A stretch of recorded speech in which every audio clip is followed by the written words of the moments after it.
Hello friends, आपके लिए आज फिर यूजीसी नेट इकोनॉमिक्स सब्जेक्ट में यूनिट 1 से आप लोग का पॉइंट लेकर आया हूँ। उपभोक्ता की बचत, कंज्यूमर सरप्लस।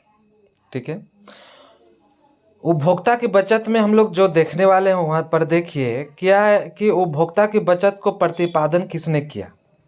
ठीक है, तो प्रोफेसर मार्शल ने कब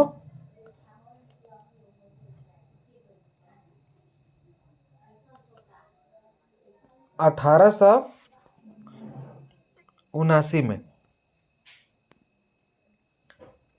इनका बुक है पूरे थ्योरी ऑफ डोमेस्टिक वैल्यू में। प्रोफेसर मार्शल आपका उपभोक्ता की बचत का जो बात किया है प्रिंसिपल ऑफ इकोनॉमिक्स में। प्रोफेसर बॉल्डिंग, ठीक है, क्रेता की बचत कहा है ना। आप बता दें कि इसमें किसी वस्तु के, ठीक है, किसी वस्तु के उपभोग से वंचित रहने की अपेक्षा उपभोक्ता जो अधिकतम कीमत उसके लिए चुकाने के लिए तैयार है।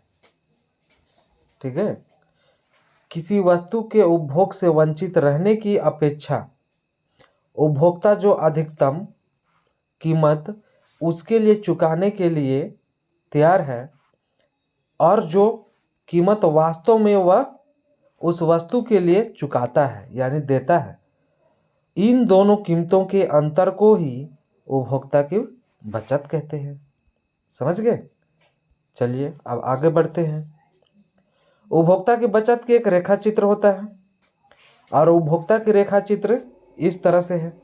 ठीक है, और बताया जा रहा है कि इधर प्राप्त उपयोगिता जो रुपया में बताया गया y अक्ष में, और इसमें बताया गया है आपका कलम की इकाइयाँ जो x अक्ष में है, और उपभोक्ता की जो बचत है छायांकित भाग से जो बताया गया है छायादार करके, वो उपभोक्ता की आप लोग का बचत है। ठीक है, तो इस तरह से हम लोग का उपभोक्ता की बचत की रेखा को खींचा जाता है, देखा जाता है।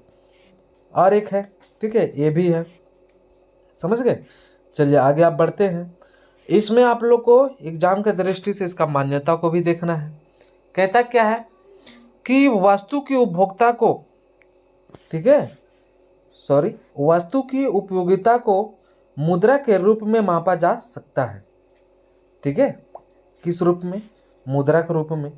अब आप लोग बता दें कि उपभोक्ता के लिए मुद्रा की सीमांत उपयोगिता विनिमय की प्रक्रिया में सदा समान रहती है। ठीक है, जब आपका विनिमय की क्रिया होता है तो सदा उसका क्या है, समान रहती है।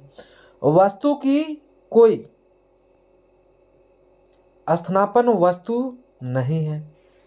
क्या कह रहा है कि वस्तु की कोई स्थानापन्न वस्तु नहीं है। ठीक है, अब आप लोग बता दें कि उपभोग की प्रत्येक वस्तु एक दूसरे को स्वतंत्र है। ठीक है, क्या बताया जा रहा है कि प्रत्येक वस्तु एक दूसरे से क्या है, स्वतंत्र रूप है। ठीक है, अब आगे चलते हैं और देखते हैं पांचवा में मान्यता।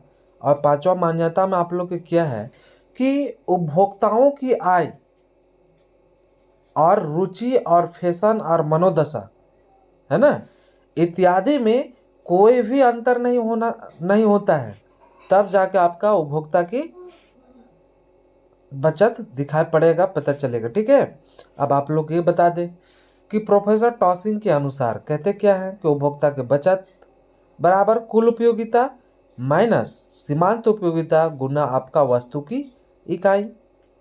ठीक है, इस तरह से हम लोग का हो जाएगा ये टॉसिंग के अनुसार उपभोक्ता की बचत प्राप्त होगा। ठीक है,